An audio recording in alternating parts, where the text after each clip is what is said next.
So what we got here is a good example, and I'm assuming what happened here is this is actually some roof material for the porch, and they didn't put the drip stop on the porch roof. It's only on the main structure, and that's probably because it's going to be a conditioned space, and obviously the porch is just outside, so we're not too much worried about differences in temperature. But as you can see here, if I get really close,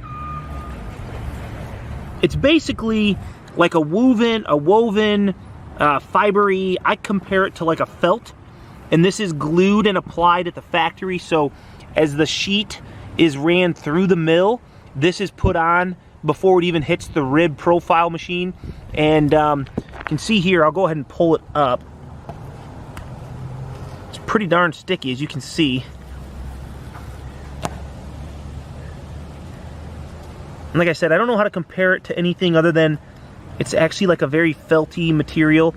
Now I'm told, I've talked to these guys, the people that make the drip stop, and they actually also make the inside liner of a lot of wheel wells. So I have a GMC, you guys maybe have seen my truck, and the wheel wells are lined with the same material, and it's used as a sound deadening material inside the wheel well. So when rocks are hitting or whatever debris off your tires,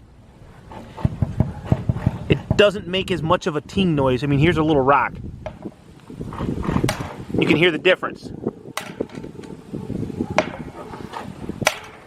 So that's just a small example. So here's a shot of the felt here on the underside of the roof. So you can see we're here on the underside, and this is where you want to burn it off. So you're not going to sit here and like put a lot of heat to it, but just a flash burn. And I'll show that here as we do it, but all you're going to do is it's just going to kind of singe it. That way it's not going to hold the moisture and suck up into the roof system. It just, you know, this will just be like basically bare metal. And then here on the underside, this is what's going to hold that water. A lot of times right here, you'll always go into an old building and you'll see all the water trails where condensation has ran for years and years down the lumber, deteriorating it. This is going to keep it all in the panel. Some of you might be saying, well, yeah, but what about the top side of the 2x? Won't that just rot that out? I honestly don't have an answer for that, because I've wondered the same thing. But when you go look at a building with this material, you don't see any water at all, which tells me it's doing its job. So I'm not the one that developed it. We're just out here in the field using this stuff and, you know, learning from our experiences. So definitely I would love to hear some thoughts if people have them down below. We'll have that discussion in the comments and see what you guys think.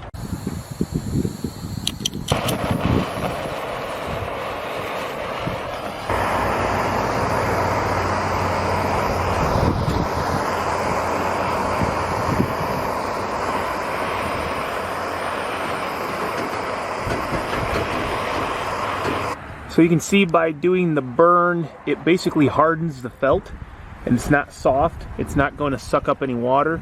And so that's the point, to make sure you torch the overhang of your steel so you're not getting a water condensation wicking back up into your panel.